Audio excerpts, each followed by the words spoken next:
So Alif tak pernah lagi introduce korang properly, Alif punya coach untuk Ironman. Alif dah training since 2017. I went for Alif punya 70.3 2018 and full Ironman distance in Langkawi 2019. So the man yang di sebalik perjalanan Ironman Alif is my man RUpert Chen here. So he is a multiple Ironman finisher, 70.3 World Championship di beberapa tempat. He's been to South Africa, Korea, Nice and next year sepatutnya in New Zealand Lake Taupo. Macam sekarang ni ramai lagi orang macam tak confident nak keluar pergi gym, you know. Boleh ke tak nak dapat berat badan ideal tanpa bersenam? So kalau nak dapatkan berat badan ideal tanpa bersenam, memang possible dengan dieting. Tak makan as much, reduce the calorie, but the question is whether you are healthy or not. Then it's a different question. Yes, you can drop weight, you can be very slim, tapi when you do the medical test, check, then you find cholesterol tinggi and then high blood pressure. So it is highly recommend that you have to combine healthy nutrition and also healthy sports lifestyle. Fakta yang mungkin ramai orang tak tahu, negara Malaysia adalah nombor 1 di Asia Tenggara rakyat paling obese. Kita ada masalah berat badan. I don't know sama ada kita ni memang kaki minum teh tarik ke, kan? Lepak malam, makan benda-benda tak sihat ke. Untuk korang tahu, jantung kita ni sebenarnya dia mula penebalan kolesterol pada umur 10 tahun. Did you know that, bro? At the age of 10, you know. Bukan umur 40 tahun rasa macam nak pergi check jantung no. Siapa tak suka tengok budak-budak comel, bro? Macam, oi, cabinya, so nice to comelnya, you know. Kita bukan nak body shaming ke apa. We want you to be healthy. Dari zaman kanak-kanak lagi kan. Because it builds up confidence. So banyak options sekarang ni kan. Ada orang buat Tabata.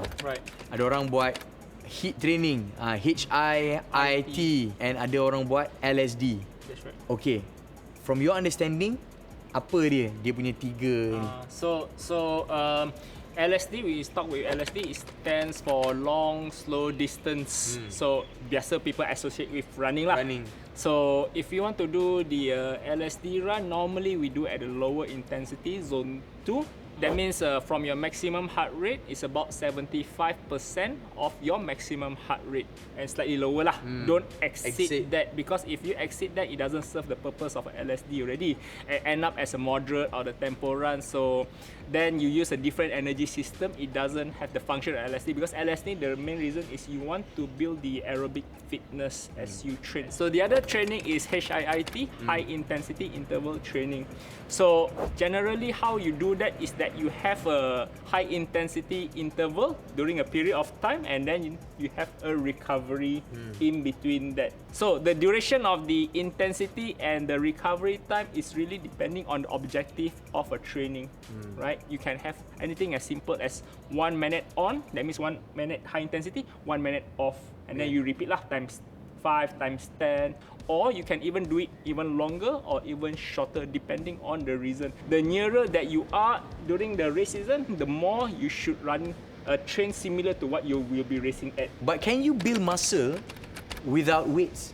Without weights, kalau tak nak pergi gym, we can always do free weight, free body weight, which you can do at home lah. Very simple exercises are like push-ups, or you can do on the door, you can do chin-ups, you can do squats, lunges. So those pun build muscle. Of course, you cannot build muscle like, you know, guys like The Rock. You have that one is different lah. That one you have to lift heavy, and you have to take a lot of protein. So it's a different game lah. But of course, you can still build lean muscle just from all this body weight training. Even when you do running, you do swimming, all this will build muscle, of course.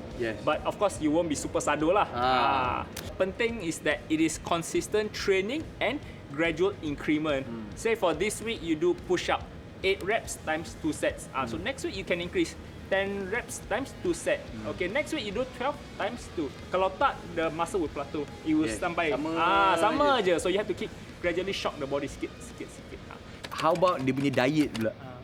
So diet is on the nutrition side. In fact, nutrition is equally as important as the training, if not more important. The nutrition part, we go for suku separuh. So suku is on the carbohydrate. So take quarter of your plate should be carbohydrate. So carbohydrate is not evil. Carbohydrate gives us energy. We need carbohydrate to function, all right? But when you take carbohydrate, important, you take healthy carbohydrate. Instead of white rice, you take brown rice. Instead, you take a white bread, you take the high fiber bread, that kind of thing, all right? And then the other suku is protein. So protein is very crucial for building back your muscle, all right? So after you train, you need to replenish your muscle. Try to reduce red meat. Fish is very good, and also just lean protein lah, macam breast, chicken breast. Those are more healthy, all right?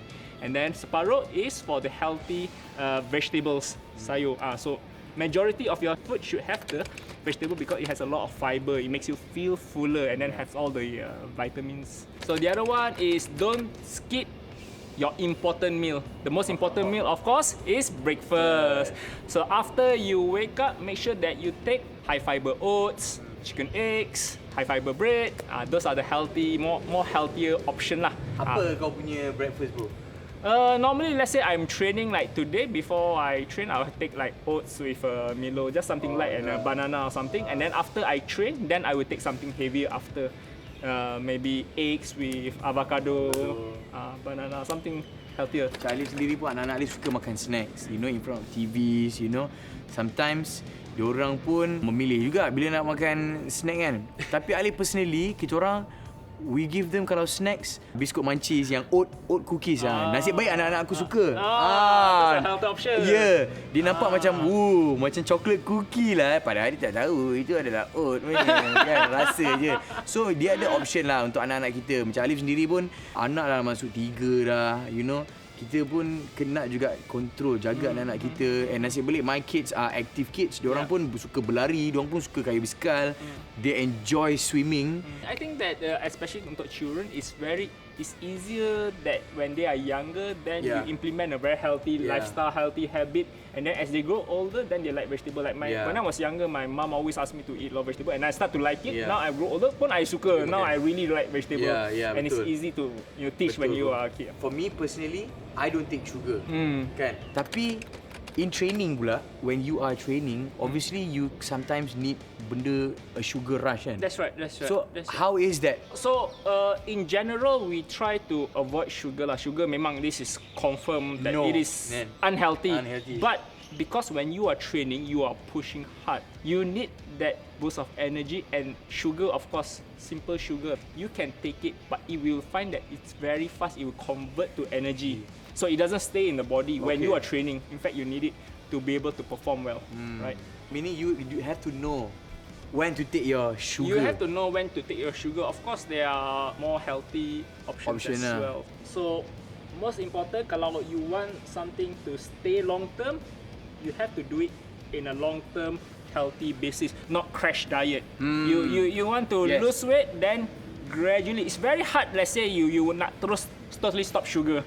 But you can gradually, mungkin 3 teh tarik a day, you cut down to 2. After a few weeks, you cut down to 1. Then it can stay off that way. So one point is that you have to make it into a lifestyle. Kalau dah lifestyle, memang senang. So for example, people say, I'm so busy. No, if it is related to sport, it's related to your health. And you have to make it a priority. You're so busy also, takkan you cannot do 5 minutes of walking. 5 minutes of easy jogging. I always tell all my athletes, 1 is better than 0. Rather than you don't do anything, better you just wear your shoe, you run for 1 minute, is something than 0. Break down the goal to smaller portions. And then you have a small milestone that you want to achieve. For example, that you know you cannot run 42 km, but let's try with 5 kilometers. And you can hit 5 kilometers. Okay, let's try with 10 kilometers. Then you find that it's achievable, and then you also increase your motivation because you know that you achieve your small term goal. Okay? And then once you do it, you feel so good that you want to do it a bit longer and a bit longer and a bit longer. And other things that you can do is just small little tricks. For example, rather than take the elevator, you take the stairs. Biasa orang Malaysia ni malas nak park paling dekat, park jauh sikit. Jalan, that is exercise. Exercise also, betul. Guys, jalan kat luar, lari dekat luar is free. Okay? Jangan cari alasan. It is free. Tak payah korang nak masuk gym ke, korang naik tangga pergi office tu pun, you know, you go up and down your house ke, exercise in dalam rumah pun, it's free. You boleh buat. Dia cuma nak tak nak je. Yes, if you want betul professional coaching, that you can go to a coach. Kalau tak, korang ada banyak pilihan lain yang percuma. Contohnya KKM ada buat satu program nama dia I Fit and Eat Right. Jadi kalau sesiapa yang ada masalah berat badan berlebihan dan obesity, bolehlah join community ni untuk dapatkan panduan lengkap macam mana nak dapatkan berat badan yang ideal. Bila korang training seorang-seorang lain, training dalam group lain. Itu yang ada group macam ni, kadang-kadang you rasa penat kan, tapi you tengok orang lain macam boleh pergi lagi ni. So you pun push diri you sendiri. So you rasa nak give up tu susah. Bila you seorang-seorang, oh senang gila nak give up babe. You know, gaya hidup yang saat ni patutnya bukan kita individual je, but you sekeluarga. You know, you have to encourage your partner as well untuk sama-sama dengan kita. Barulah kita menjadi satu nation, satu bangsa Malaysia yang sihat. Kita nak sihat. Kita tak nak kurus. Betul. Kita tak nak kurus. Kurus tak semestinya sihat. So, kalau korang semua nak start, korang ada misi dan visi, korang kena number one, set a goal. Macam Alif dulu. Yes, dulu macam I want to finish an IRONMAN. So that is the goal. Tapi nombor dua, you kena kenal diri you pula. Apa tahap you. Enjoy the process. Enjoy the process. Paling penting, you have to enjoy the process. Not the destination, but the journey. It is the journey. Man. So slow and steady, but paling penting dia consistency. Dan tadi Alif suka yang macam RUpert cakap tadi, jangan biar dia kosong. One is better than zero. Betul. Sekarang ni korang dah tengok, dah rasa macam dah dapat. So remember, it all starts with one single step right now. So all you have to do is go for it.